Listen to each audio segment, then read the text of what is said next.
नमस्कार साथियों, स्वागत है आप सभी का इमर्स क्लासेस में। और आज की इस वीडियो में डिस्कस करेंगे यूरोपीय कंपनियों के भारत आगमन से रिलेटेड कुछ इंपॉर्टेंट क्वेश्चंस को। और आज का पहला क्वेश्चन है, निम्नलिखित में से जिस एक शासक ने ईस्ट इंडिया कंपनी को दीवानी प्रदान की थी वह था। ऑप्शन ए है फर्रुखसियर, ऑप्शन बी है शाह आलम प्रथम, ऑप्शन सी है शाह आलम द्वितीय, ऑप्शन डी है सुजाउद्दौला। तो इस क्वेश्चन का ऑप्शन सी सही है। शाह आलम द्वितीय ने ईस्ट इंडिया कंपनी को बंगाल, बिहार और उड़ीसा की दीवानी दी थी।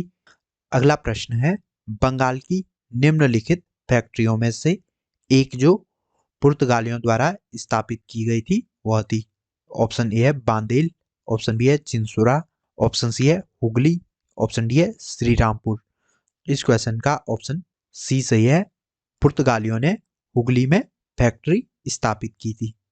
अगला प्रश्न है, एक द्वीप पर स्थित भारत का सबसे बड़ा नगर है। ऑप्शन ए है पणजी, ऑप्शन बी है रामेश्वरम, ऑप्शन सी है पोर्ट ब्लेयर, ऑप्शन डी है मुंबई। तो इस क्वेश्चन का ऑप्शन डी सही है। मुंबई एक द्वीप पर स्थित भारत का सबसे बड़ा नगर है। अगला प्रश्न है, भारत में तंबाकू के प्रचलन का श्रेय किसे है। ऑप्शन ए है अंग्रेजों को, ऑप्शन बी है पुर्तगालियों को, ऑप्शन सी है डचों को, ऑप्शन डी है इनमें से किसी को नहीं। तो इस क्वेश्चन का ऑप्शन सही है। भारत में तंबाकू के प्रचलन का श्रेय पुर्तगालियों को है। अगला प्रश्न है, भारत में फ्रांसीसियों ने अपना सबसे पहला कारखाना निम्न स्थानों में से कहाँ लगाया। ऑप्शन ए है सूरत, ऑप्शन बी है पुलिकट, ऑप्शन सी है कोचीन, ऑप्शन डी है कासिम बाजार। इस क्वेश्चन का ऑप्शन ए सही है। फ्रांसीसियों ने अपना पहला कारखाना सूरत में 1668 ईस्वी में स्थापित किया था। अगला प्रश्न है, भारत में पहली मुद्रण मशीन की स्थापना किसने की। ऑप्शन ए है पुर्तगालियों ने, ऑप्शन बी है अंग्रेजों ने, ऑप्शन सी है फ्रांसीसियों ने, ऑप्शन डी है डचों ने। तो इस क्वेश्चन का ऑप्शन ए सही है। भारत में मुद्रण मशीन या प्रिंटिंग प्रेस की स्थापना पुर्तगालियों ने की थी। अगला प्रश्न है, यूरोपीय व्यापारिक कंपनियों के कारखाने होते थे। ऑप्शन ए है केवल भंडार गृह, ऑप्शन बी है केवल उत्पादन केंद्र, ऑप्शन सी है भंडार गृह एवं उत्पादन केंद्र दोनों, ऑप्शन डी है इनमें से कोई नहीं। तो इस क्वेश्चन का ऑप्शन सी सही है। यूरोपीय व्यापारिक कंपनियों के कारखाने भंडार गृह एवं उत्पादन केंद्र दोनों होते थे।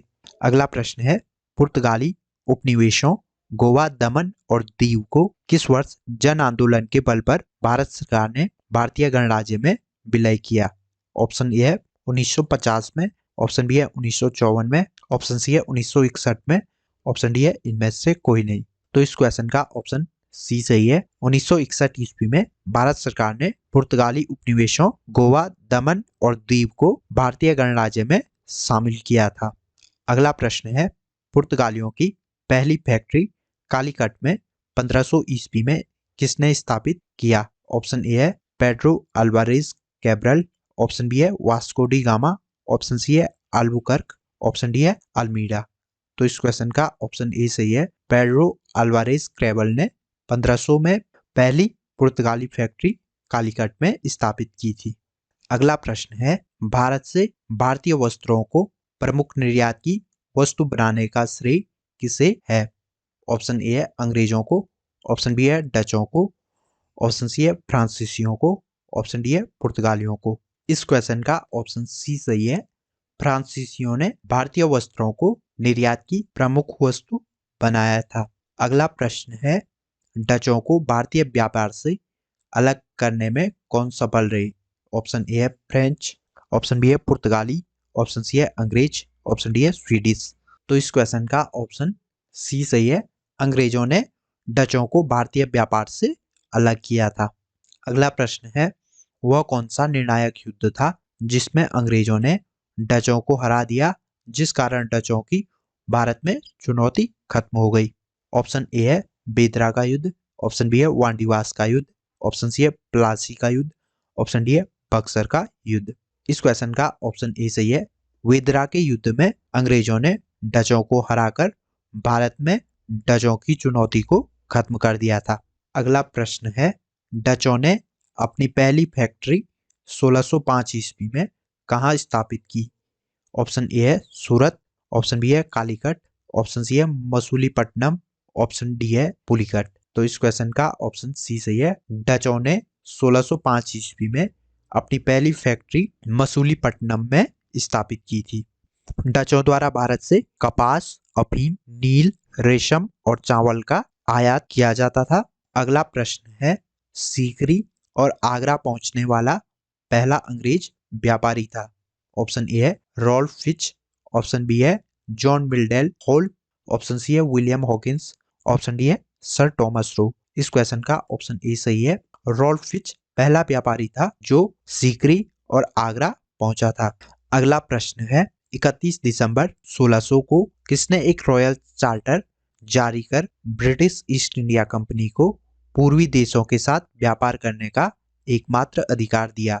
ऑप्शन ए है रानी एलिजाबेथ ने, ऑप्शन बी है जेम्स प्रथम ने, ऑप्शन सी है चार्ल्स प्रथम ने, ऑप्शन डी है क्रामवेल ने। इस क्वेश्चन का ऑप्शन ए सही है।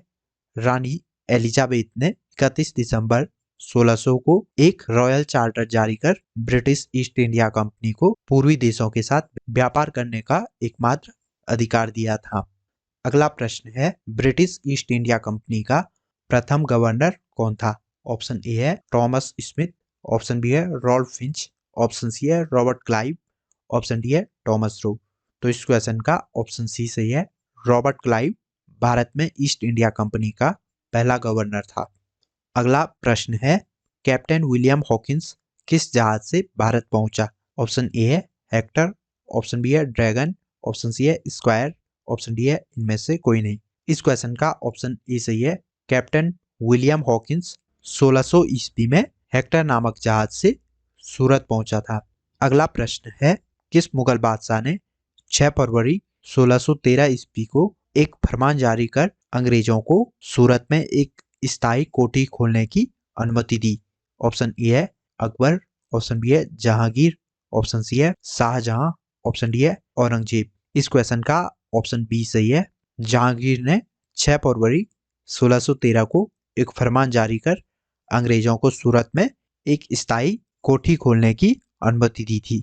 अगला प्रश्न है, इंग्लैंड के सम्राट जेम्स प्रथम का राजदूत बनकर 1615 ईस्वी में मुगल बादशाह जहांगीर के दरबार में अजमेर पहुंचा। ऑप्शन ए है रॉल्फ फिच, ऑप्शन बी है विलियम हॉकिंस, ऑप्शन सी है sir Thomas Roe, option D है इनमें से कोई नहीं। इस क्वेश्चन का ऑप्शन सी सही है। सर टॉमस रो 1615 ईस्वी में मुगल बादशाह जहांगीर के दरबार में पेश हुआ था। अगला प्रश्न है, 1661 ईस्वी में पुर्तगाल के राजा ने अपनी बहन कैथरीन की शादी इंग्लैंड के राजा चार्ल्स द्वितीय से की। इस उपलक्ष्य में कौन सा भारतीय द्वीप चार्ल्स द्वितीय को दहेज के रूप में दिया? ऑप्शन ए है सूरत, ऑप्शन बी है बंबई, ऑप्शन सी है खंबात, ऑप्शन डी है भड़ोच। इस क्वेश्चन का ऑप्शन बी सही है। 1661 में पुर्तगाल के राजा ने अपनी बहन कैथरीन की शादी इंग्लैंड के राजा चार्ल्स द्वितीय से की तथा इस उपलक्ष्य में दहेज में बंबई द्वीप को चार्ल्स द्वितीय को दिया था। अगला प्रश्न है, इंटरलोपर्स थे। ऑप्शन ए है अनाधिकृत व्यापारियों के रूप में सामुद्रिक लुटेरे, ऑप्शन बी है अधिकृत व्यापारी, ऑप्शन सी है ब्रिटिश ईस्ट इंडिया कंपनी के कर्मचारी, ऑप्शन डी है इनमें से कोई नहीं। इस क्वेश्चन का ऑप्शन ए सही है। अनाधिकृत व्यापारियों के रूप में सामुद्रिक लुटेरों को इंटरलोपर्स कहते थे। अगला प्रश्न है, 1632 ईस्वी में गोलकुंडा के किस सुल्तान ने अंग्रेजों के नाम सुनहरा फरमान जारी कर 500 पैगोडा वार्षिक कर के एवज में उन्हें गोलकुंडा राज्य के बंदरगाहों में स्वतंत्रता पूर्वक व्यापार करने की अनुमति दी? ऑप्शन ए है अब्दुल्ला कुतुब शाह, ऑप्शन बी है कुली कुतुब शाह, ऑप्शन सी है अली आदिल शाह, ऑप्शन डी है इनमें से कोई नहीं। इस क्वेश्चन का ऑप्शन ए सही है। अब्दुल्ला कुतुब शाह ने 1632 में अंग्रेजों के नाम सुनहरा फरमान जारी कर 500 पैगोडा वार्षिक कर के एवज में अपने बंदरगाहों से उन्हें स्वतंत्रता पूर्वक व्यापार करने की अनुमति दी थी।